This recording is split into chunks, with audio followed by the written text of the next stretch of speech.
In the ceaseless hum of the modern world, do you ever feel like you're carrying an invisible weight? It's a burden woven from the expectations of others, the ghosts of past regrets, the relentless pressure to be more, do more, and have more. We scroll through curated lives, chase fleeting validation, and engage in battles that drain our spirit, leaving us exhausted and wondering where our true selves went. We are surrounded by noise, the clamor of social media, the chatter of gossip, the shouts of our own inner critic, and in this chaos, we lose our tranquility. Nearly 2,000 years ago, a Roman emperor named Marcus Aurelius sat in his tent on the cold German frontier, writing not for an audience but for himself. He faced plagues, wars, and betrayals, yet he sought to build an unbreachable fortress, not of stone and mortar, but within his own mind. This philosophy, Stoicism, is not a dusty relic of the past. It is a powerful, practical toolkit for navigating the storms of the 21st century. It teaches us that our freedom doesn't come from changing the world around us, but from mastering the world within us. The path to building this inner fortress isn't about adding more, but about taking away.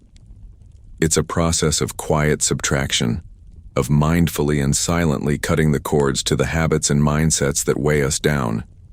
It's not a grand, public declaration of change, but a series of small internal shifts that, over time, lead to a profound and unshakable peace. This is the art of the unburdened life. Let's begin with the walls that face the outside world, the ones that protect us from the incursions of others. Consider the painful sting of betrayal or misunderstanding. When someone you trust hurts you, the immediate primal urge is to demand answers, to force a confrontation, to lay out your case in the court of their opinion. You want to explain your pain, justify your actions, and make them understand. The Stoics would counsel a different, more powerful path, the path of dignified silence. To quietly cut out the need to explain yourself to those who have already shown they are committed to misunderstanding you is not an act of weakness. It is an act of profound self-respect.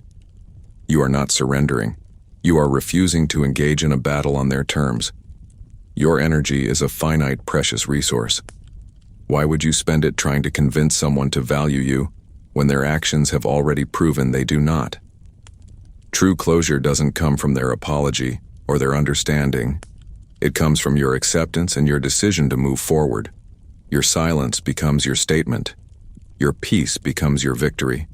You are not obligated to provide a script for a role you never auditioned for in their personal drama. This same principle of sacred privacy extends to the closing chapters of our relationships.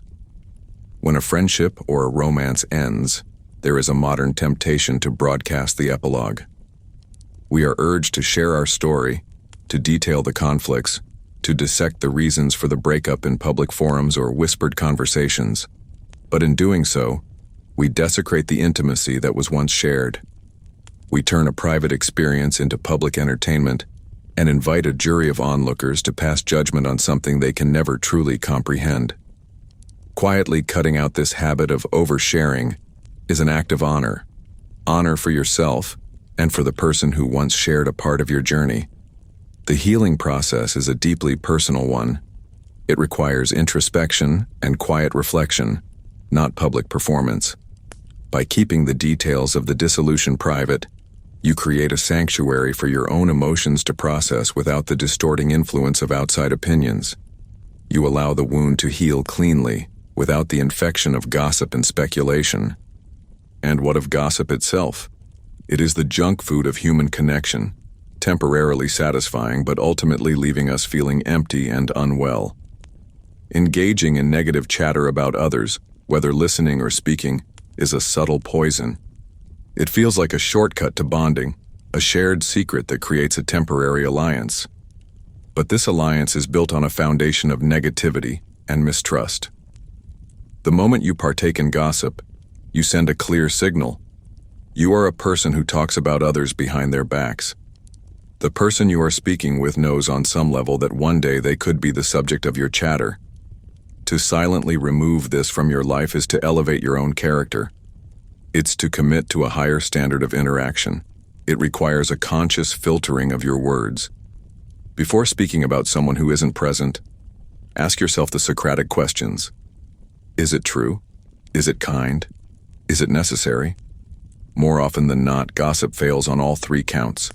By refusing to engage, you are not being antisocial.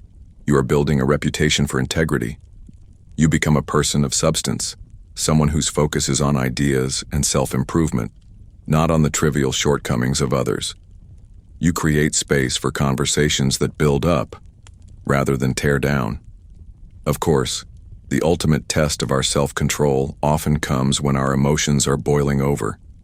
The surge of anger or frustration can feel like a tidal wave, and the easiest response is to raise our voice, to shout down the opposition, to dominate the space with the volume of our displeasure. But the Stoics saw anger as a temporary madness, a state in which reason is eclipsed. Raising your voice is not a demonstration of strength, it is a confession of weakness.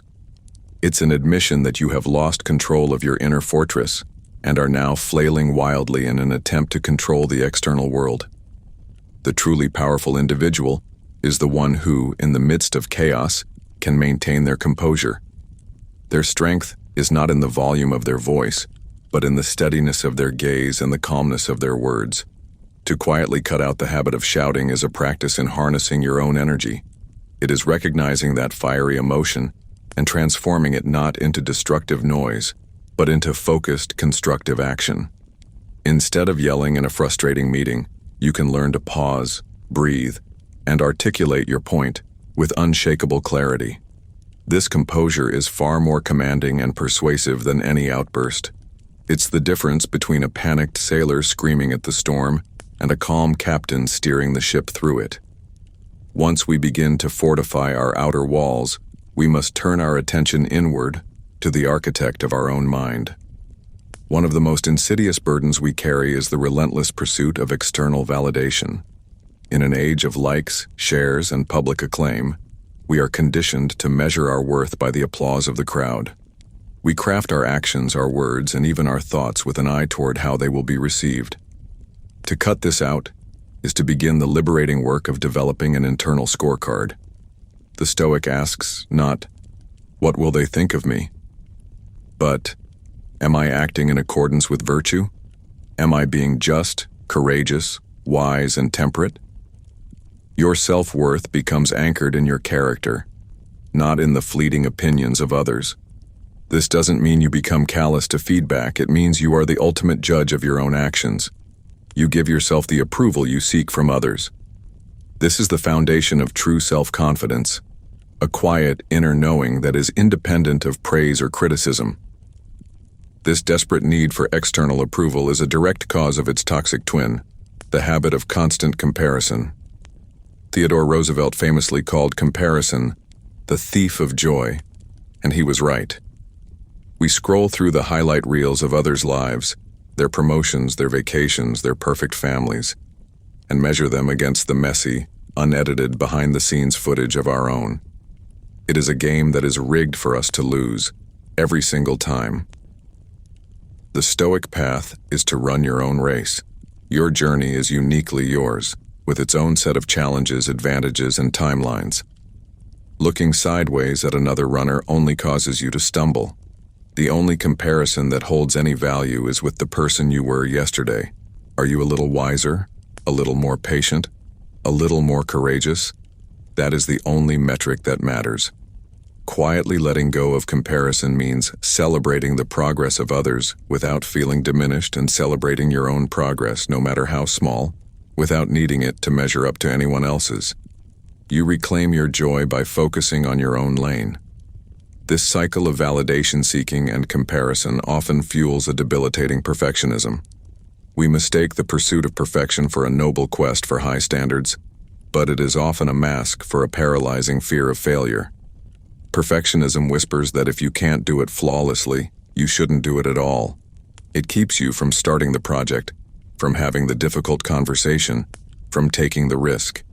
It creates a state of perpetual preparation and inaction. The Stoic ideal is not perfection, but excellence. Excellence is about striving to do your best with the resources and knowledge you have in this moment. It embraces the process. It understands that mistakes are not signs of failure, but essential data points for learning and growth. An archer cannot control a sudden gust of wind, but they can control their stance, their aim, and their release. Their excellence lies in the execution of what is within their power, not in the guarantee of hitting the bullseye every time.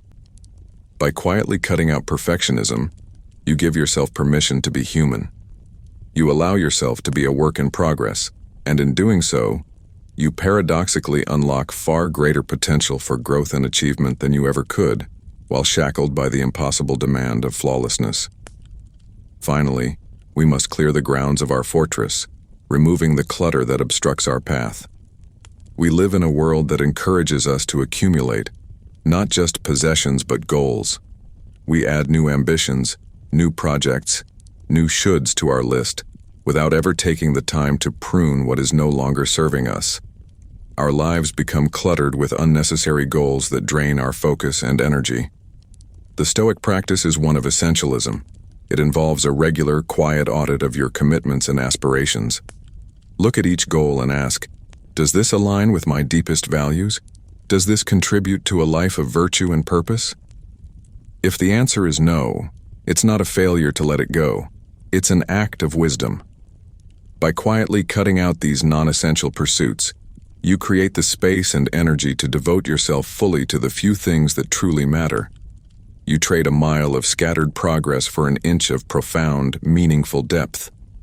Much of this mental and aspirational clutter is fed by one of the most powerful forces of our time, the mindless use of social media. We reach for our phones in moments of boredom, anxiety, or transition, and fall into a trance of endless scrolling. It is a habit that fragments our attention, erodes our ability to concentrate, and often leaves us feeling more disconnected than ever. To quietly cut this out is not to abandon technology, but to reclaim your mastery over it. It is to practice what the Stoics called prosauche, mindfulness, or paying attention to your attention. Use these platforms as deliberate tools, not as passive entertainment. Schedule specific, limited times to engage with them. Before opening an app, ask yourself, what is my intention here? Often you'll find you have none, and you can choose instead to be present in your own life, to read a book, to talk to a loved one, or simply to sit with your own thoughts. Reclaiming your attention is one of the most radical acts of self-care you can perform. This mindless consumption often fuels the weight of unrealistic expectations. We build intricate fantasies of how our careers should unfold, how our partners should behave, how our lives should look. When reality inevitably fails to match these perfectly constructed blueprints, we are crushed by disappointment. Stoicism offers a powerful antidote, the dichotomy of control. Vigorously pursue what is within your power, your effort, your integrity, your responses, and practice a radical acceptance of what is not. You cannot control the economy, the traffic, or how others react, but you can always control your own character in the face of these things. Quietly letting go of unrealistic expectations doesn't mean giving up on your dreams. It means unburdening them from conditions outside your control, freeing you to pursue them with resilience and grace. The journey of unburdening yourself is a quiet revolution. It's not about making a scene, but about making a choice. 1,000 small choices every day. It's the choice to protect your peace, to honor your privacy, to speak with integrity, to master your emotions, to validate yourself, to run your own race, to embrace imperfection, to focus on the essential, and to live in reality. By silently cutting these weights from your life, you are not diminishing yourself. You are creating space. Space for calm, space for clarity, space for purpose. You are not building walls to keep the world out, but to create a sanctuary within, from which you can engage with the world with strength, wisdom, and an unshakable sense of who you truly are. You become the emperor of your own inner world, and from that fortress you can face anything.